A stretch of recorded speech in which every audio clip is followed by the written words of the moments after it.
Just after 8:15. Now, this time yesterday, we were reporting on those terrible events in Dallas. And we're going to reflect on those now because the issues of race relations and policing in the United States are making headlines again this week after a number, not just in Dallas, but in several other deadly incidents. Now, protests against police have continued into the weekend, while at the same time, the city of Dallas is taking stock about what's happened, the killing of 5 police officers in a targeted attack. Here to give us their thoughts on the issues involved are Mark Ledwidge, who's a senior lecturer in American Studies at Canterbury Christchurch University, and Aisha Akanbi, who's one of the organisers of a Black Lives Matter vigil, which took place in London last night. Morning. Good morning to both of you. Thanks for coming in. Aisha, let's start with you, because you were there for the demonstration or a vigil? It was definitely a demonstration.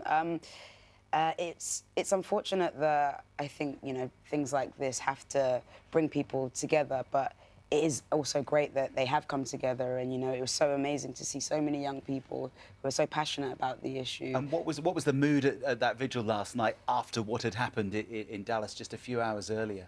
I think, people were feeling, I don't know, I think there's a real sense of, hopelessness. I think there's a real sense of people really want to know how they can help, and how they can get involved.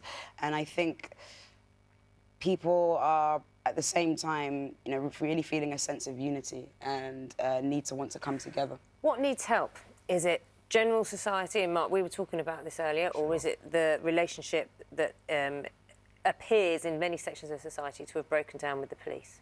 Yeah, I think it is a general relationship, but definitely what's happening with the police and the people. I think people, I think what's happened in America has,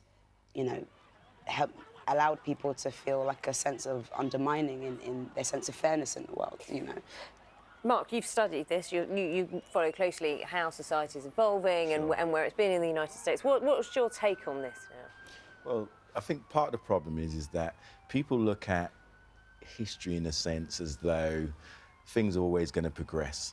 But the problem is that you can have progressions and regressions. And I think that when Obama became president, you had all this talk about the post-racial society. But what we've seen is a polarization. Many people in the United States having a problem with having an African-American president. And the ways in which that has impacted, let's say, African Americans. Since Obama's been in office, in terms of unemployment, in terms of crime, in terms of economics, African Americans have not seen or been given any real movement in terms of their structural position in the United States. It's interesting because for decades everybody thought the moment America could have a black president would be the moment that America put the past behind it and could be a tolerant. But you're suggesting that American society is more divided now than pre-Obama.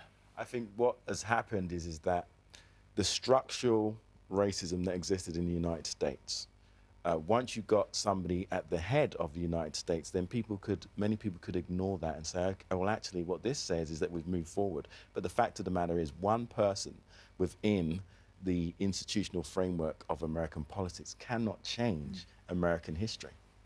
You're nodding there, Aisha. Yeah, I think that's definitely true. And people, with Obama being president, I think expected a massive change. But we're saying, I think it's deep-rooted, it's historical, and that can't change overnight.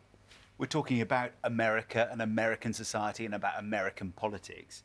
What about here in the UK? Do you think there are any similarities or parallels that can be drawn? Yeah, I think there are.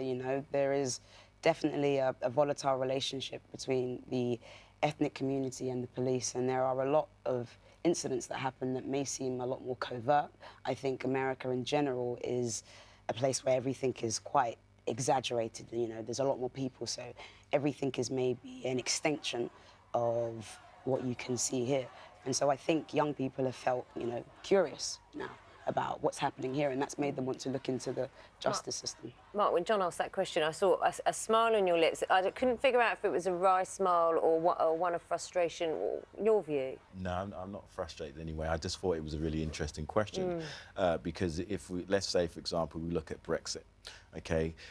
Now, it has been reported that since Brexit, there has been a rise. I think it was 42% in terms of race hate crimes or issues.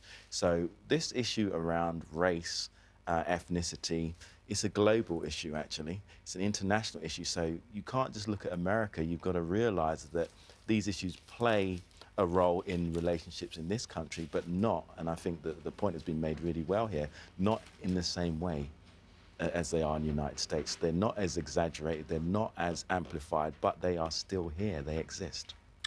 Thank you both indeed for coming in this morning and talking through with us. Thanks. Thank you. It's